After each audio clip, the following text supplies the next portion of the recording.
السلام عليكم ورحمة الله وبركاته. الحمد لله نحمده ونستعينه ونستغفره ونؤمن به ونتوكل عليه ونعوذ بالله من شرور أنفسنا ومن سيئات أعمالنا. من يهد الله فلا مضل له ومن يضلل فلا هادي له. ونشهد أن لا إله إلا الله وحده لا شريك له. ونشهد أن سيدنا وحبيبنا ومولانا محمدا عبده ورسوله الذي أرسله بالحق بشيرا ونذيرا وداعيا إلى الله بإذنه وسراجا منيرا. أما بعد، أعوذ بالله من الشيطان الرجيم. بسم الله الرحمن الرحيم. إن الله وملائكته يصلون على النبي يا أيها الذين آمنوا صلوا عليه وسلموا تسليما. اللهم صل على محمد وعلى آل محمد كما صليت على إبراهيم وعلى آل إبراهيم إنك حميد مجيد.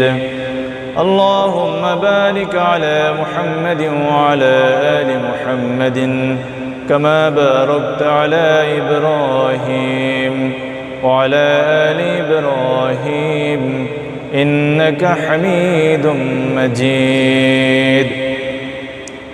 الحمد لله. আল্লাহ তাবারক ওয়া তাআলার দরবারে অসংখ্য গণিত শুকরিয়া যে মহান আল্লাহ সুবহানাহু ওয়া তাআলা আমাদেরকে আজকে জুমার দিন জুমার সালাত আদায় করার জন্য মসজিদে আসার তৌফিক দান করেছেন। সকলে বলি আলহামদুলিল্লাহ। আমরা সবাই এখানে এসেছি আল্লাহ রাব্বুল আলামিনের ইবাদত করার জন্য। আর সেই ইবাদতের নাম কি? সালাত। সালাত কি? সালাত হলো আল্লাহ রাব্বুল আলামিনের ইবাদত করার এক বিশেষ পদ্ধতির নাম হলো সালাত। সালাত কি? সালাত হলো জান্নাতের চাবি।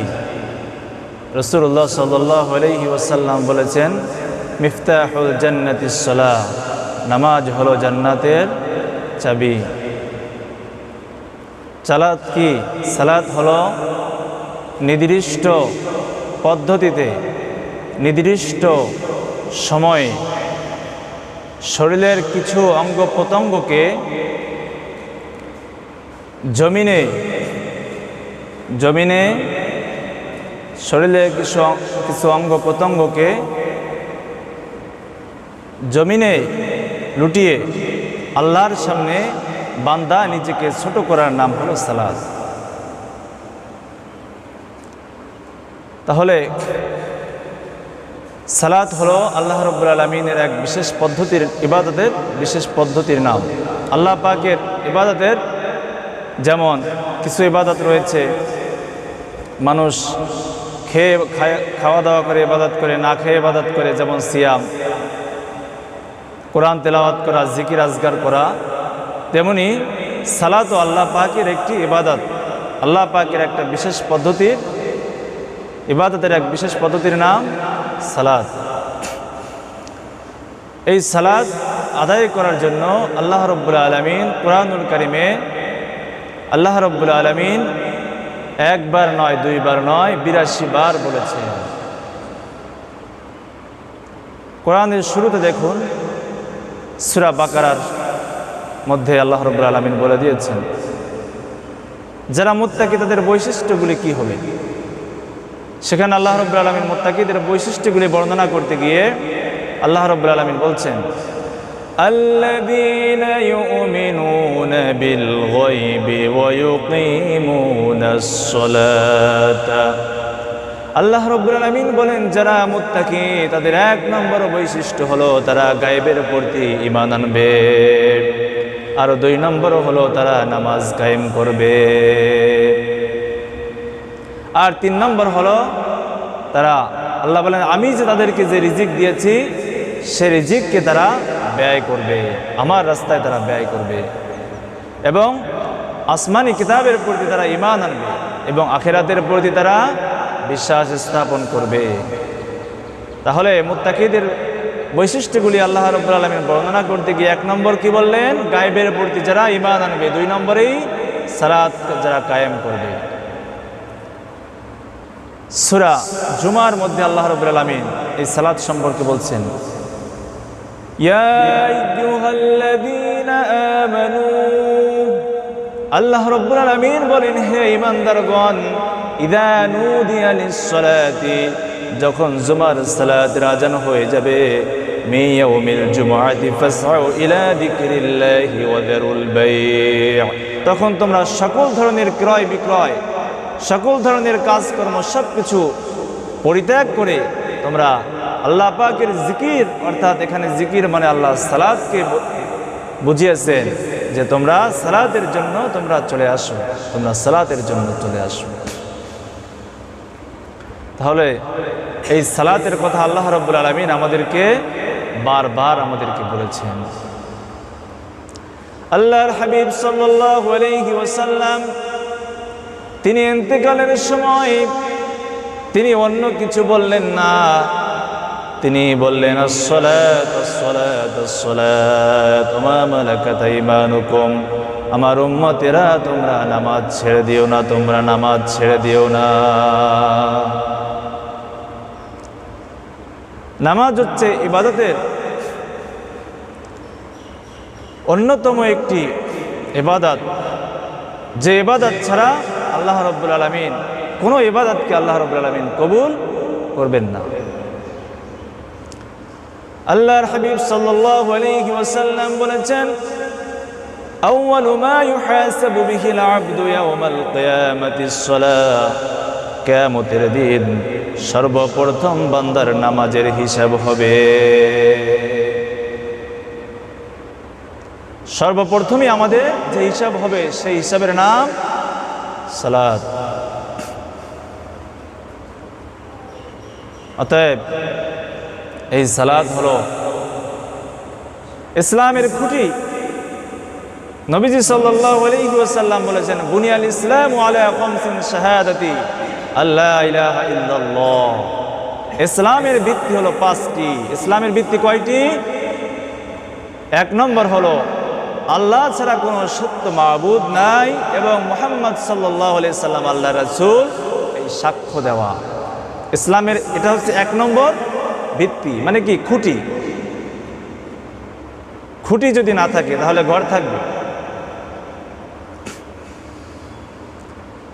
2 নম্বর হলো ইকামিস সালাতি, নামাজ কায়েম করা।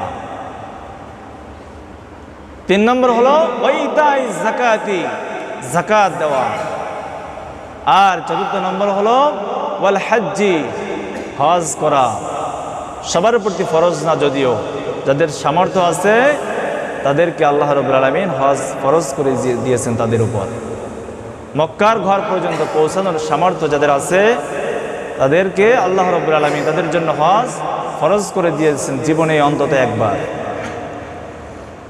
আর অতিরিক্ত যে কয়বার সে করবে বেশি সওয়াব পাবে, কিন্তু একবার যাদের সামর্থ্য আছে প্রত্যেক সামর্থ্যবান মুসলমান নরনারীর জন্য আল্লাহ রাব্বুল আলামিন হজকে কি করেছেন? ফরজ করেছেন। আর 5 নম্বর হলো ওয়াসাওমি রমাদান, রমজান মাসে সিয়াম পালন করা। এই 5টি হলো ইসলামের কি? ভিত্তি, খুঁটি। তাহলে নামাজ হলো 2 নম্বরে। নামাজ হলো জান্নাতের চাবি। এই চাবিকে মুহাম্মদুর রাসূলুল্লাহ সাল্লাল্লাহু আলাইহি ওয়াসাল্লাম নিয়ে এসেছেন মেরাজ থেকে। যেই মুসলমান নামাজ পড়ে না সে যেন বুঝাইতে চায় যে নবীজি মেরাজ থেকে জান্নাতের চাবি এনে দিলেও আমি সেই চাবি গ্রহণ করতে রাজি না। নাউজুবিল্লাহ। নামাজ জান্নাতের কি চাবি। তাহলে জান্নাতে যেতে হলে চাবির প্রয়োজন আছে না নেই? তাহলে আমাদেরকে কি করতে হবে? 5 ওয়াক্ত নামাজ জামাতের সাথে আদায় করতে হবে। 5 ওয়াক্ত নামাজ। কারণ হলো এই নামাজ যে ব্যক্তি আদায় করবে, আল্লাহ রাসূল সাল্লাল্লাহু আলাইহি ওয়াসাল্লাম বলেছেন, তোমাদের কারো বাড়ির সামনে যদি একটা নদী থাকে, একটা নহর থাকে, আর সেখানে যদি কেউ দৈনিক 5 বার যদি কেউ গোসল করে, তাহলে কি তার শরীরে কোনো ময়লা থাকবে? সাহাবীরা বলেন, ইয়া রাসূলুল্লাহ, তার শরীরে কোনো ময়লা থাকবে না। নবীজি বলেছেন, যেই মুসলমান 5 ওয়াক্ত নামাজ আদায় করবে তার গুনাহসমূহ এভাবে ধুয়ে মুছে পরিষ্কার হয়ে যাবে। সুবহানাল্লাহ। নবীজি সাল্লাল্লাহু আলাইহি ওয়াসাল্লাম একবার বাইরে আসলেন, এসে সাহাবীদেরকে বললেন, একটা শুকনা ডালকে ঝাঁকি দিলেন, আর সেই শুকনা ডালের সকল পাতাগুলি ঝরে পড়ে গেল। শুকনা পাতাগুলি, পাকা পাকা পাতাগুলি সব ঝরে পড়ে গেল। নবীজি বললেন, যেই ব্যক্তি 5 ওয়াক্ত নামাজ আদায় করবে তার উদাহরণ হলো এমন, তার গুনাহগুলি এভাবে ঝরে ঝরে পড়ে যায়। নামাজের মাধ্যমে আমরা কার সাথে কথা বলি? বিশ্বজগতের প্রতিপালক মহান রব্বুল আলামিনের সাথে আমরা নামাজের মাধ্যমে কথা বলি। আস-সালাতু মিরাজুল মুমিনিন। নবীজি বলেছেন, নামাজ হলো মুমিনের কি? মেরাজ। নামাজ হলো মুমিনের মেরাজ। হযরত জুনায়েদ বাগদাদী রাহমাতুল্লাহ আলাইহি তিনি একবার সফরে বের হয়েছিলেন। তার সাথে যে মুরিদ ছিল তার নাম হলো শিবলি রাহমাতুল্লাহ আলাইহি। নামাজে রক্ত হয়ে গেল। জুনায়েদ বাগদাদী রাহমাতুল্লাহ আলাইহি বলেন, শিবলি রে, নামাজে রক্ত হয়ে গেল, দেখো তো কোথাও একটা লোক পাওয়া যায় নাকি? যদি একটা লোক পাওয়া যায় তাহলে আমরা 3 জন মিলে একসাথে জামাতের সাথে সালাত আদায় করব। কারণ জামাতের সাথে যারা সালাত আদায় করবে আল্লাহ রাব্বুল আলামিন তাদেরকে 27 গুণ বেশি সওয়াব দিয়ে দিবেন। সুবহানাল্লাহ।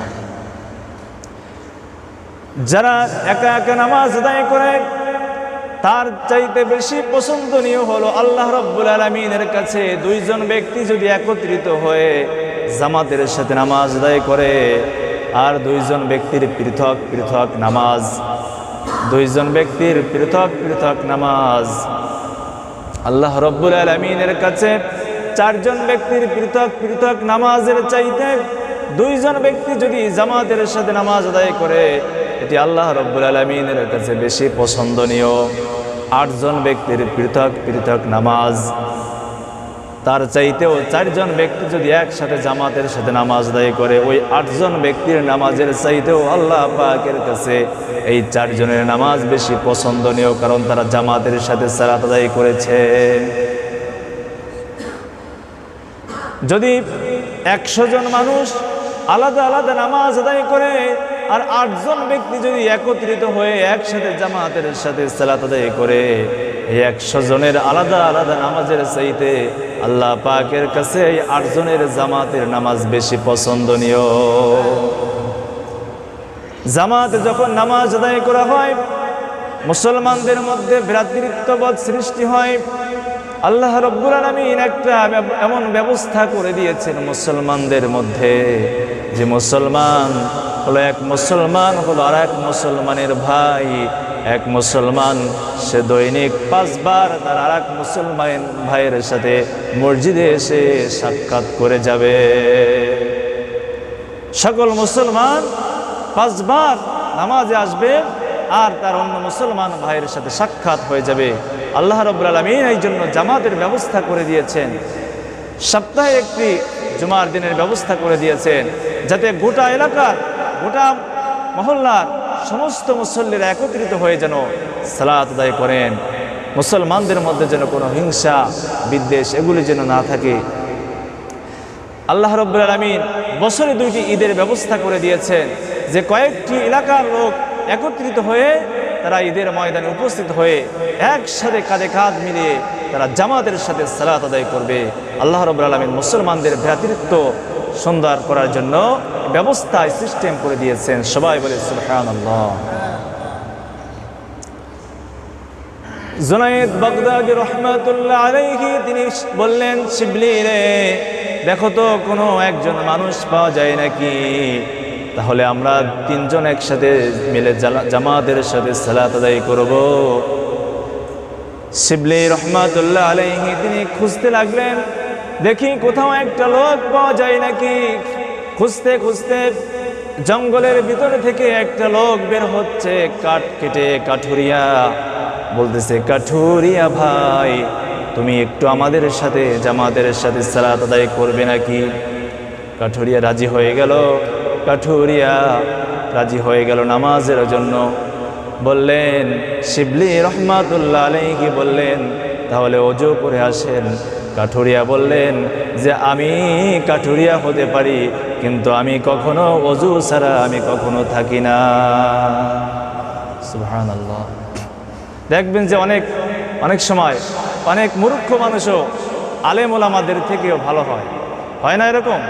যে ভালো সে মূর্খ মানুষ, কিন্তু তার ইবাদত বন্দেগী, তার আমল আখলাক, তার চরিত্র, তার সব দিক থেকে একজন আলেমের থেকেও সে কিয়ামতের ময়দানে সে বেশি মর্যাদাবান হয়ে যাবে, কারণ তার আমল সুন্দর ছিল, ঈমান আমল তার সুন্দর ছিল।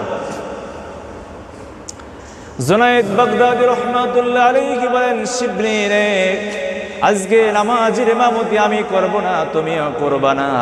আজকে নামাজের ইমামতি করবে এই কাঠুরিয়া,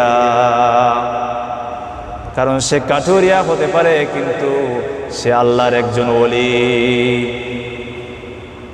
সে আল্লাহ পাকের একজন ওলি। সে কখনো বিনা ওযুতে থাকে না। কাঠুরিয়া রাজি হয় না ইমামতির জন্য। কাঠুরিয়া বলল, আমি সালাতের ইমামতি করব, কিন্তু আমাকে ইমামতি করে আমি সোজা বাড়ি চলে যাব, আমার কাছে কোনো প্রশ্ন করবেন না। এরপরে যখন সালাত আদায় শুরু করলেন, দীর্ঘ সময় নামাজ আদায় করার পরে জুনায়েদ বাগদাদি রাহমাতুল্লাহ আলাইহি বললেন যে, কাঠুরিয়া রে, কোনো প্রশ্ন করতে তো নিষেধ করেছিলে, কিন্তু একটা প্রশ্ন না করে পারতেছি না, তুমি দয়া করে একটা প্রশ্নের উত্তর দাও, তা হলো তোমার নামাজটা কেন এত দীর্ঘ সময় হলো, এত লম্বা সময় নিয়ে কেন নামাজ আদায় করলে?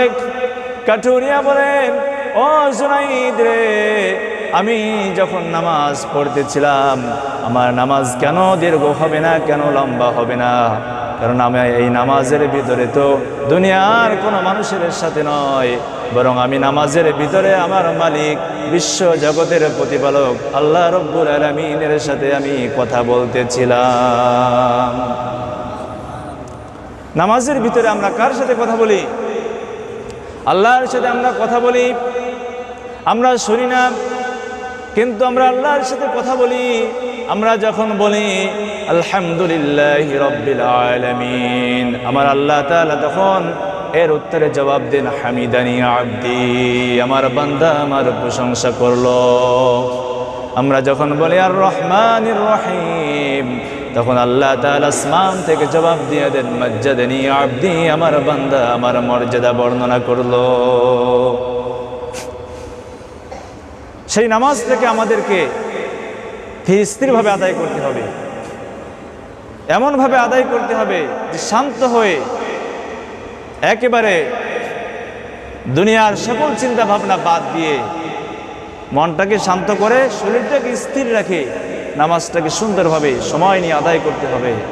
হযরতে আলী রাদিয়াল্লাহু তাআলা আনহু তিনি যখন নামাজ আদায় করতেন, তার মুখ ফ্যাকাশে হয়ে যেত, অর্থাৎ তার চেহারার মধ্যে আল্লাহর ভয় চলে আসত।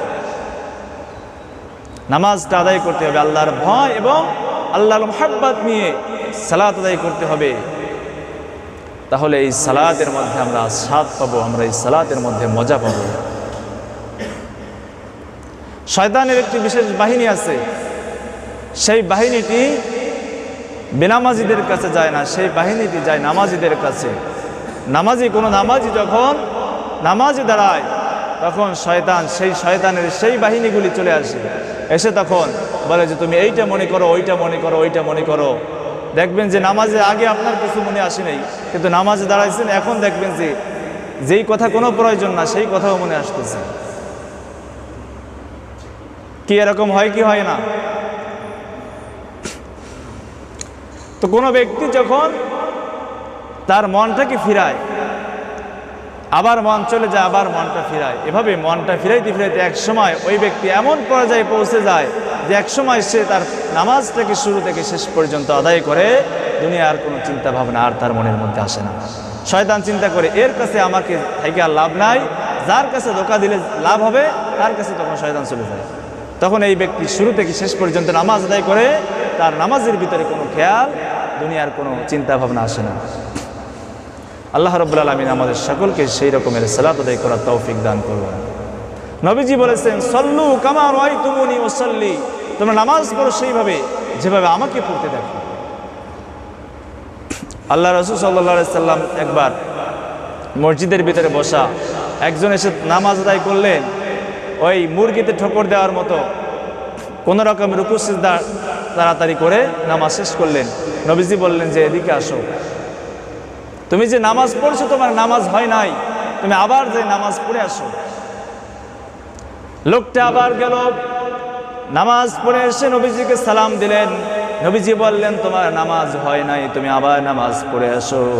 লোকটা নামাজ পড়ে এসে নবীজিকে আবার সালাম দিলেন। নবীজি বললেন তোমার নামাজ হয় নাই, আবার নামাজ পড়ে আসো। এবার লোকটি বললেন, ইয়া রাসূলুল্লাহ, ইয়া হাবিবাল্লাহ, আপনি দয়া করে একটু বলুন কিভাবে নামাজ আদায় করতে হবে। নবীজি বলেন, হ্যাঁ তুমি এটাই তো বলবা যে নামাজটা কিভাবে আদায় করতে হয়।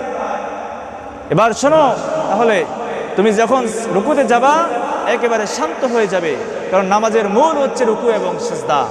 তুমি যখন সিজদায় যাবে একেবারে শান্ত হয়ে যাবে, ধীর স্থির হবে, রুকু এবং সিজদাকে তুমি আদায় করবে। আল্লাহ রাব্বুল আলামিন আমাদের সকলকে নামাজগুলোকে সুন্দরভাবে আদায় করার তৌফিক দান করুন। সবাই বলি আমিন।